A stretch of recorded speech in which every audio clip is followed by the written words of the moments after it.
Cleveland Clinic, Florida provides individualized treatment plans for excellent outcomes of health problems ranging from the most common to the most complex, even in cases considered untreatable by others. Cleveland Clinic, Florida. Every life deserves world-class care.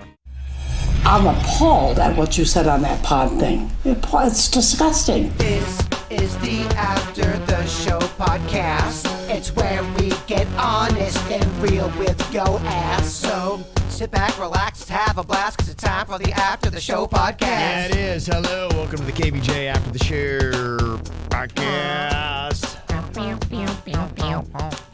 Almost Friday, bitches. That's right, it is. That's right, it is. Oh, yeah. Is the Ralstons getting anything fun? I am excited because football is going on. It's football season for me. So, you know, it's really kind of the blessing and the curse.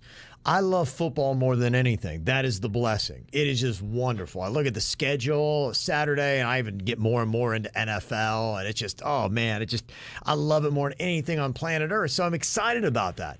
The only curse is pretty much everything in life is put on pause. You know, when it's football season, other shows start to stockpile up. You know, because I have my binge watching season where I know football's over, and it's like now time to delve into that. So, you know, there are shows like Billions going on and Ted Lasso, and I do kind of squeeze some of those in, but finding new projects to watch, that's not going to happen until January.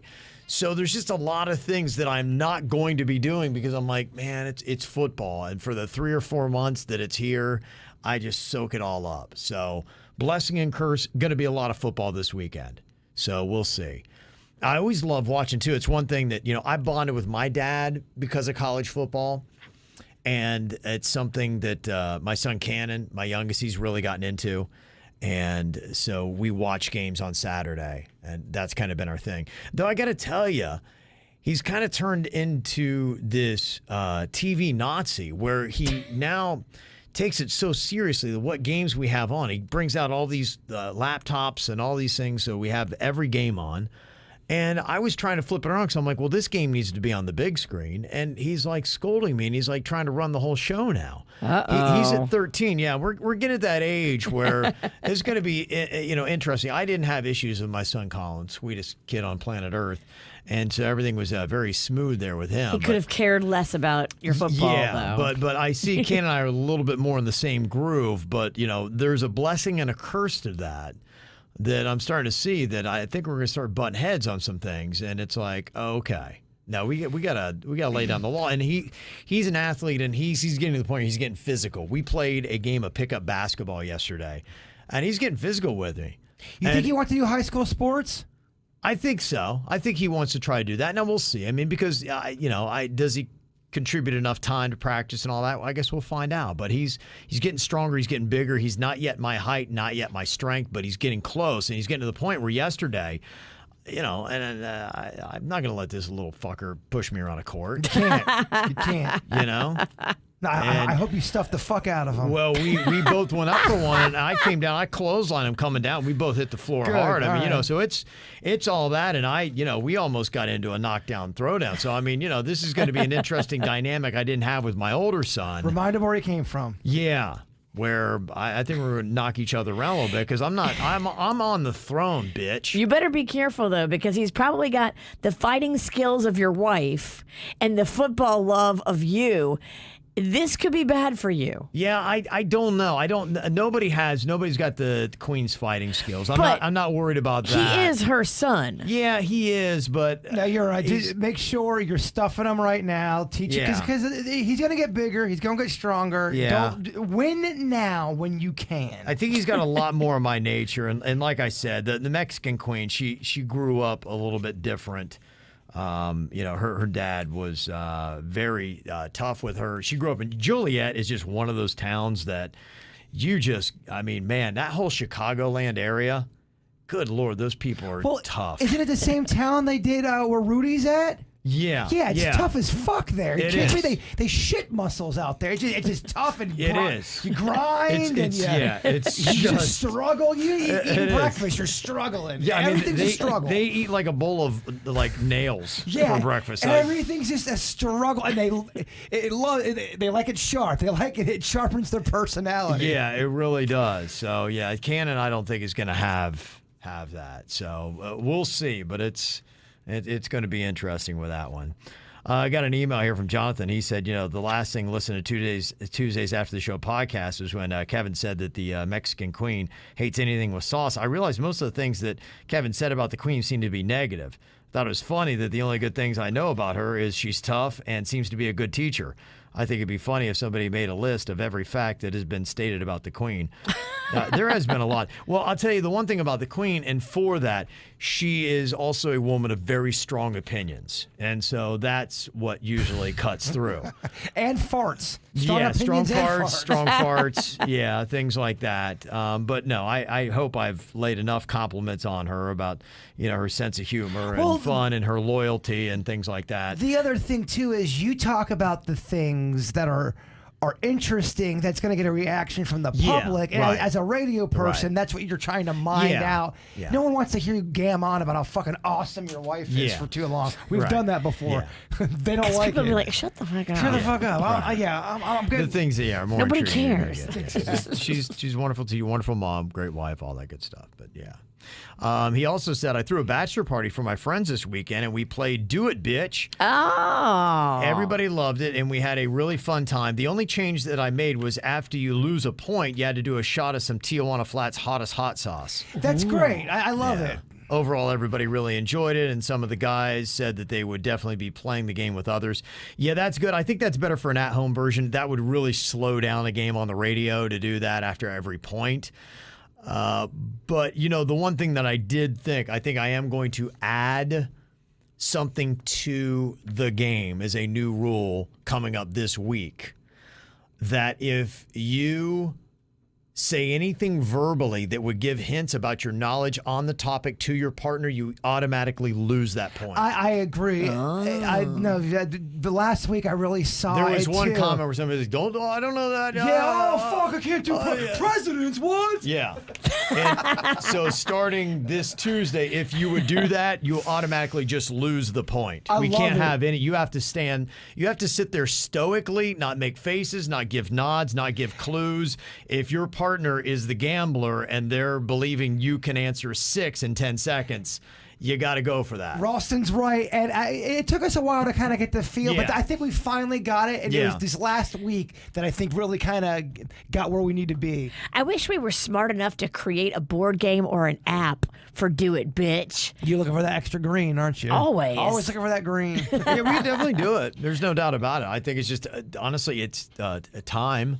But yeah, if there was somebody, I think we could. I even got an app creator on a couple ideas we've kicked around. As soon as you get someone else involved that's not the family, there goes 80%, and we're fucked. Yeah. But yeah, you're right. That would be a fun. Yeah. Well, to have the topic spit out and have the timer, Right. And also have the punishment right there where you could do it, where they would write them. It's easy. Where you could do it in a house. I mean, that would be a great game. Yeah. There's got to be one out there already, no? Called Do It, Bitch? Not called Do It, Bitch, but the same type of... I don't know of anything. I don't know of anything either. Yeah. We're pretty creative and awesome, and Do It, Bitch rocks. Mm-hmm. It's my new favorite thing. I do love it. When I see it, now I'm actually, oddly enough, I'm looking forward to Tuesdays. Said nobody ever. Right. So it's nice to have something. Oh, cool. It's Tuesday. Do it, bitch. I think Tuesday is my least favorite day of the week. Except for the taco part. But everything else sucks. But I think that's why. Well, that's why they put tacos on Tuesday, because they sucked otherwise. Because Monday, for me, you're too busy trying to get adjusted. It's the beginning of the week, so that keeps me distracted, and that almost gets me through it. Tuesday, you go, oh, shit, all right, well, it's Tuesday. It's only Tuesday. Fucking Friday, yeah. Mm-hmm. Yeah. Yep. We're talking a little bit about the civilian launch that SpaceX did, that in South Florida, a lot of people saw it going up last night just after 8 o'clock. There's a Netflix special, too. Countdown Inspiration for Mission to Space. I didn't know a lot about it. I didn't really delve into it, but I guess if you'd like to know more about it, just you can find out what a historic event it was. It's the 4 people orbiting Earth 3 times. Their altitude is set to be above the space station, which even adds more danger to make it even more historic. They did receive training, and they are from all walks of life with their own personal stories of triumph and achievement. So it will showcase that on the Netflix special. I think one of them is actually a fighter pilot, so is there somebody that knows aeronautical information. Ortiz sent that to us, so thank you for that. Also, some information on mining for gold. Oh, okay. Greg said, I was once told that if treasure is found in the water, you've got to turn it over to Mel Fisher's Corporation. Also, Fuck him. Yeah, the country it came from also can lay claim to it. That's a great name to say fuck you to, Mel. Fuck him. Fuck you, Mel. Come and get it, Mel. Yeah, Right. Fuck you, If Mel. I find a gold coin in the ocean, guess what, Mel? You'll never know about it, bitch. Hey, Mel, eat my shorts. Fuck him. Fuck Mel Fisher. How does Mel get dibs on everything? Yeah. How did he work that deal? Hey, someone do us a favor. Someone says to tell Mel Fisher the KVJ says, fuck you. Fuck you, He's Mel. dead, but whatever. Let me summon his spirit so I can tell him, fuck you. Yeah. Just tell somebody named Mel this. Yeah. Any Mel Any will do. Mel. If you can't find Mel Fisher, just a random Mel. Hey, Mel, fuck you.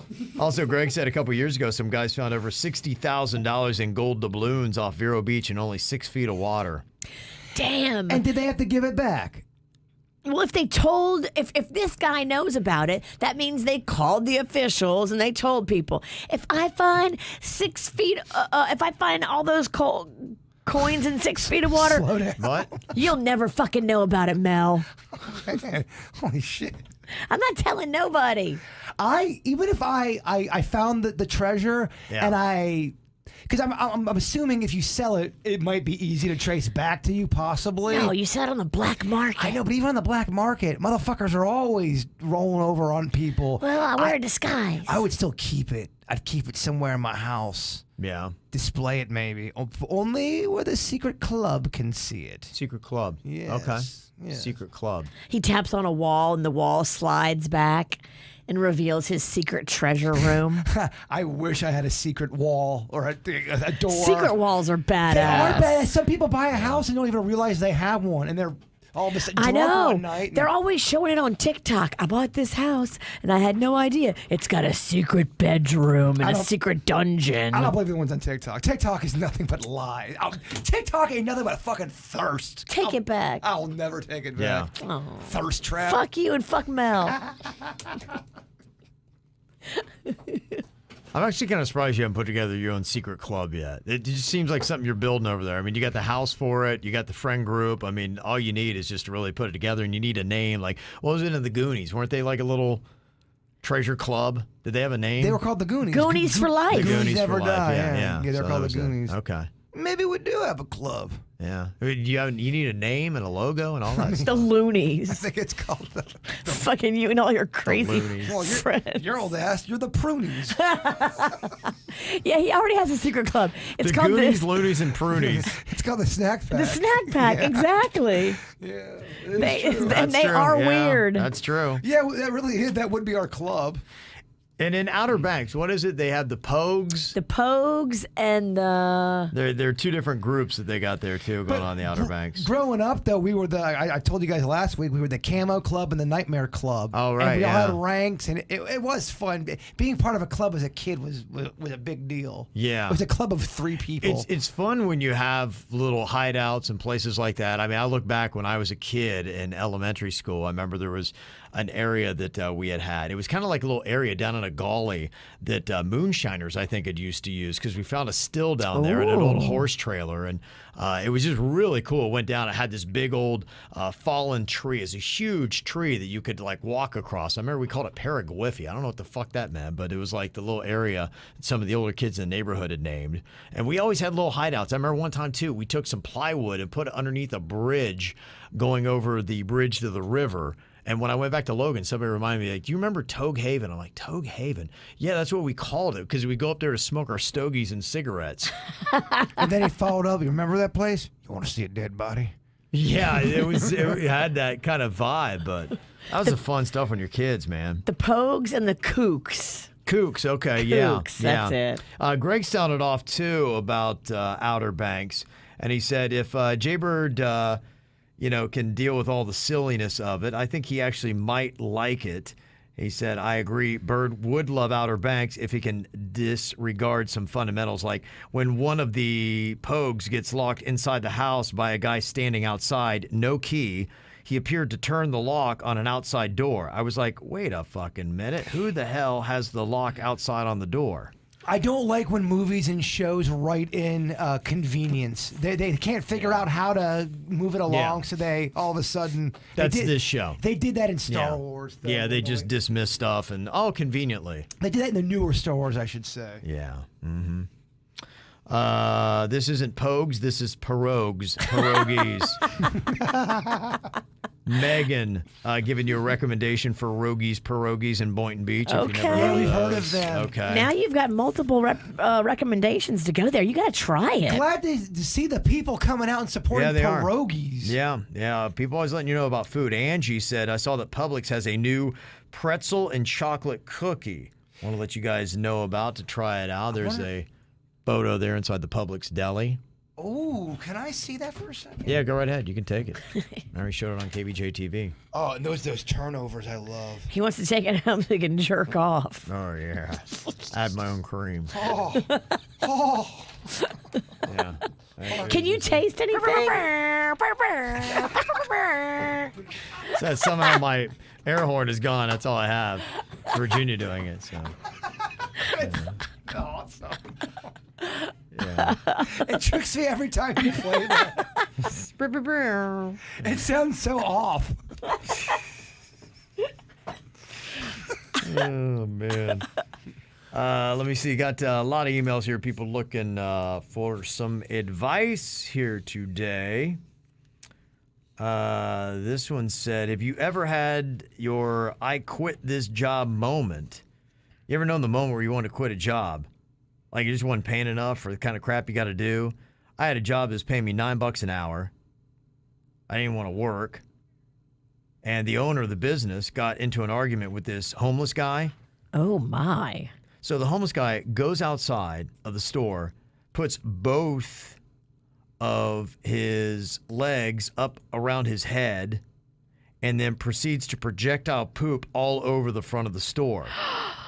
Then the owner just looks at me and says, all right, need you to clean that up. I'm going to lunch. No. Have it done by the time I get back. And I looked at him and I laughed and I said, you don't pay me enough for this. And I quit right on the spot. Good for you. And fuck that guy. Fuck that guy and fuck Mel. You were gonna quit I thought anyway. his name was Mel. That was a message from above. Hey, fuck you, Mel. I don't care if they're paying you $69 an hour. Fuck you. Yeah. You clean it up. That's Right. disgusting. Yeah, that's pretty gnarly. Let me see a couple other emails here. Somebody wants to know if they're being shallow. I've been dating this guy for 3 weeks. It's been great. He's an amazing kisser, quite the gentleman. However, the other night I saw where he lived, and it's in a trailer. It was clean. It looked organized, but it's a trailer. I feel bad for saying this, but I feel like I'm not as attracted to him as I was before. Trailers are just very unsexy to me. Does it make me shallow? You understand why I'm having second thoughts about continuing this relationship. Yes, it makes you shallow.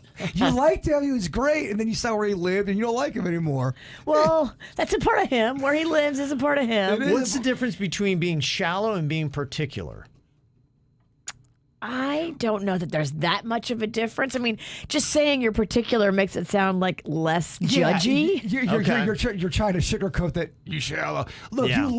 you liked him before you knew about the trailer. The trailer is just where he's living at. Does the man make the trailer or the trailer make the man? You're still in the beginning of a relationship, and that's when you're in the discovery phase. And as you discover new things about him, you either decide if you like him more or you like him less. So you've discovered he lives in a trailer, and now you've also discovered you like him less. But I also Yeah. think, too, shallow is one of those things that, yes, it's got a very negative connotation to it, but there's things in life where you need to be shallow on. You need to kind of go, all right, to protect yourself on. Yeah. I guess what I'm saying is everyone's shallow about something to a certain degree. Yeah. Nobody walks this planet without being a hair shallow. Well, and also too, I mean, maybe, decide, okay, maybe you need to reframe your thinking on that. Because sometimes I go into things and my first impression is like, ooh, I don't like this and blah, blah, blah. Then I start rethinking it. I'm like, okay, you did say that it was clean and it looked organized. Maybe he's saving an assload of money for something else, or he just is like, look, I got all the space I need. Remember in Lethal Weapon, those movies? Mel Gibson. Lived in a trailer. Very hot, sexy guy. He was doing all right. I'm sure this guy looks like a Mel Gibson from the 80s.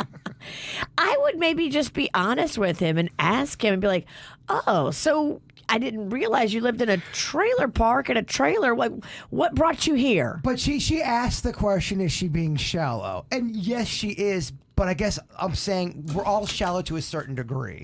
It's judgy, but we all judge. But and the other things that I would say too is I'd have to see the trailer park. There's one where I do paddleboarding off of the back of Guanabanas. If you go down around there, Love Street, yeah. There is a trailer park that is there, but it's nice. It is. They look just like little small homes, basically tiny houses. I know the right one there. you speak of. I was just checking it out yesterday. Waiting to watch them bulldoze it soon. Oh, okay. There's no way they're going to let that stay. Yeah, but I mean, it's got good vegetation. They're nice cars. Yeah. It looks, like a nice little neighborhood. Super cute. They're just trailers. Minimal meth. No, I'm just kidding. Minimal meth. Just kidding. Because that's always your association. I know. That's why I said the joke. Well, I guess the ones in the back of that trailer park you speak of are on the water. Yeah, they are, right. Yeah, I mean, so if you had a trailer in a nice park like that on the water and you're like, he's in a trailer, I think you need to reframe your thinking. Assess everything. Yeah. And a trailer doesn't matter where it is. If it's in a weird, creepy trailer park, ugh. If it's in a nice trailer park by the Guanabanas, okay. What if it's in, she said he's a great kisser, he's a gentleman, she doesn't like the trailer, but it is organized. What if he also, you add in, it's not the best trailer, it's like mid, and he's got a rad cock. Where does that list? Does that help or hurt? How rad is this cock? Real rad. It's definite improvement, right? I think it goes in the... If the trailer's rocking. Exactly. I think that she just needs to maybe do a little investigation and then think about, where is this trailer? What are the surroundings of this trailer? Is it in a safe area? Is it in a cute area? I mean, just because it's a trailer, that doesn't make it bad just by itself. Well, here's the one thing. I think if you're going to get into a serious relationship with somebody, you should do this mental exercise. Imagine them with nothing. Would you still want to be with them? If they had no car, no house, no nothing, if that were all there, would you still want to be with them? I was thinking about that, and I was joking about that with the Queen. I'm like, I could see us one day being homeless. She loves that, but I would still be with the Queen. Like, it's not about any material things that we have. I would be happy to be homeless with her. Well, to me, that's what I always thought love was supposed to be. You should always be with somebody no matter what. If it all went away, all the toys and all the everything, and if you just had each other, that still would be enough. Right. So would you rather have a great guy in a trailer or an asshole with a house? Great guy in a trailer. Yeah, of course. Yeah. So, when you break it all down, you're like saying, hey, look, I mean, he's at the lower level where I would want to be in housing, and I still like him. So imagine, things can improve. And you can help him, maybe. Yeah. I mean, find out, too, like, what's the circumstance of the trailer? Is this his end-all, be-all? What's his dream? So, yes, to answer your email, shallow as fuck. Mm-hmm. Keep in mind, you don't have to live with him either. No. That's just where he lives. You just started dating him. Yeah. Let's slow down. This email said, my boyfriend just admitted he gets off watching pregnant women have sex. I know this because I caught him watching it. I find it very disturbing myself. I've been with him for 2 years, and to say that I'm shocked would be an understatement. My friend from work said that I shouldn't give him a hard time about this. She thinks it's not a big deal. She says everybody has weird fantasies. She even called me judgmental at one point. I think it's gross and perverted. You think it's a big deal? You come home and Panda, the kids are gone, so Panda's alone. He's jacking it to the big screen, and it's pregnancy porn. Some pregnant woman. I start laughing. I sit down and I'm like, "What the fuck are you doing?" And he's like, "Babe, I'm just into this. It gets me off." Like, really? Do you look at him differently? He watches it frequently. I do look at him differently, but what am I going to do at this point? He's just like, "Babe, it really just it gets me off." All right, well, have fun. I'll be downstairs. You're creeping me out. Will you wear this pregnant belly for me, babe? No. I also will not go with you to Mommy and Me. But I will not go with you to maternity stores. I always like to find out where the line is for Virginia, and if Pando's into pregnancy porn, he's good. yeah, I would say he's good, Just but- don't bring it into my life. Don't celebrate it. Don't let me have to run into it again. I know a lot of people where I think that'd be a deal breaker for him. You know, I think, at least for me, it depends upon where you're set. Yeah, if you know, I had a wife that was into some really weird, odd stuff. Stuff that you're not into, that you don't get stuff why. that you find disturbing. Now, look, I mean, yeah. you know, 50 Shades of Grey stuff and all that, that's fine. That wouldn't weird me out. But yeah, Pregnancy, sex, that's that different level of what the fuck are we doing with our life? Yeah. You know, if that's the kind of it. There's like defecation stuff and all that. I'd be Yes. like, yeah, I don't know about Your this. wife tells you she's into pooping on your chest. Yeah. That's worse than Yeah. pregnancy porn. I don't Oh, know. I don't- definitely. Yeah, I don't think I'm going there with you. So where's the level of pregnancy porn for 1 to 5 being the creepiest? It's not the creepiest, but it's definitely a little We throw it odd. at a 3. Yeah. Poop is 5. Poop is 5. Easily, yeah. Yeah, anybody who wants to any poop. bathroom stuff, I'd put up at the high. Pee is 4, poop is 5. I would agree Okay. with that. Got a ranking system now. Pee is still weird too, but not as weird. It's an easier cleanup. I feel like pee, as weird, it's fucking weird. But I feel like as time has gone on, it's gotten less weird with society. I don't know. It's very weird to me. Any girls ever try to pee on you? Never. I want you to pee on them? Never. Nope. Honestly, never. Well, you're not out there enough then. Yeah, well, Yeah. thank God. I'm not attracting that kind of weird. I got an email here that said, just want to let you know I'm way overweight and I'm looking at getting a workout bike. What was the name where Kevin and Jason got their stuff from, and how are ways to get healthy and motivated? Thank you so much. It's been a tough couple of months, but you guys get me through my days. Now, I go, if I ever want exercise stuff, Busybody Gyms to Go, gyms2go.com. That's who where you gave go. me, right? With the treadmill? Yeah. Busy, but they're great, by the way. They are, yeah. Carlos runs the company. He's a fantastic guy. He's really on it, customer satisfaction, all that stuff. He will take care of you, and he does a very good job, has a lot of selection on equipment. I will tell people, though, especially somebody that's just getting going, I told this to my parents before they bought a $500 treadmill that they never used once, is that you can, and I do this a lot at home, you can start with stairs, push-ups, you can do little air squats. There are things that you need to do. It really is about building routine. The mind is the first thing that you got to start to sharpen, and don't go crazy. Don't go ham on day one and think that, you're going to be Rocky Balboa. You need to start off and say, hey, I'm going to do 5 air squats. I'm going to do 2 push-ups and something that's very easy. And then you build from there and just make an appointment every single day that maybe you go by adding 1 repetition or you add 1 minute. And just make a time and stick with it. And if you miss it, don't beat yourself up too badly. Just say, okay, I had a bad week and I'm going to try to get back on it. I think too, having small little victories. Don't set these big goals. And I know just by me, because getting back into exercising, it can be a lot of pressure. It can be a daunting task, and it's really on your mind. It's tough to get started.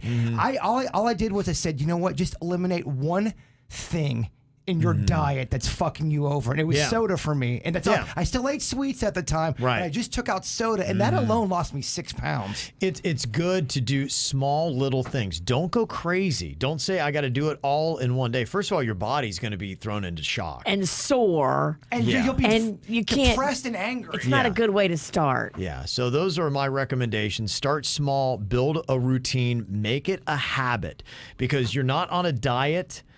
You're not on a quick exercise regimen. You're making a change in life. So start small. And when you reward yourself, and you should for doing this, don't reward yourself with food, because they found that out too often, people who work out. And if you say, oh, you know what, I'm going to reward myself with a piece of cheesecake, you didn't even come close to burning off a cheesecake's worth of calories. No, it's quite depressing, actually. You find yourself packing on weight after you start working out, and you're like, why? Well, don't reward yourself with food. Find another way to do it. Oh, I hated looking at the package. I hate the packages that say, if you eat 3 of those, that's the equivalent of running 4. And oh my gosh. I go, I just ran. I ate 9 Cheetos, and that it blew everything I just ran. Yeah, keep in mind, Roy, 80% is diet. 80% is the food that you're eating. You get that right, and 80% of the battle is won. The last 20% is working out. And too often people put the workout concepts first, and it's not. The front end is eating right first. You said his name was Roy? Yeah. That motherfucker needs a motivation chant. Roy! Roy, Roy, Roy, Roy. Roy! Roy! It sounds like we're Australian. Roy! Roy! Roy! Food is where it's at, though, Roy. Kevin's right. If you start looking at what you're eating first, that is a great place to start. Yeah. And also try to find healthy foods you enjoy. When I thought I was dying last October, there was so many. I was really cutting everything down very raw, and I was trying to find something that's where I got the lentil soup. I enjoyed the lentil soup. Yeah. It was at least healthy for me. Big, yeah. There's a lot of. I know there's a lot of healthy stuff out there doesn't taste that good, but there is some stuff out there. And if you can stay away from carbs and sugar and salt, those are my 3 worst offenders. I think you'll be surprised how good you do. What did you say on Monday? Carbs, sugar, and salt. No, the other day you said you ate so much salt over the weekend you look like a puffy turd. Puffy turd. Puffy turds. Yeah. I've started doing squats in the shower. I think I'm up to like 30 of them now that I do. Nice. But that sounds hot. I hate getting sweaty when I'm out exercising and I get really sweaty. It just it gets annoying because I feel like I have to get back in the shower. So I just do my squats in the shower, and therefore I don't get sweaty. I would like to see a video of that. Not with your naked body, but just like you have the camera looking at the your face looking at the camera, and then you squat down, then you come back up and you see your face. No titties. I'm not saying titties. Yep. You want to see my titties. I do not want to see your titties. I know you do. I do not want to see your titties or your cheeks. You can't believe these are so delicious and you can't eat them. Kevin, I'm uncomfortable. Should be. Go to HR, pussy. All right, I just got a text from the Queen. She's off today for teaching. She's down to pick me up, and she said she's got to take a shit. So, that's my lady. Oh, okay. Mama's here. Got to take a shit. Let's go. To that email, another story. All right. I got to run. Mom's got to take a shit. That's quite a way to stop the show. There you go. That's why I got it. If you want to know the truth, it's why I'm leaving. See you fuckers later. Fuck Mel. Cleveland Clinic, Florida provides individualized treatment plans for excellent outcomes of health problems ranging from the most common to the most complex, even in cases considered untreatable by others. Cleveland Clinic, Florida. Every life deserves world-class care.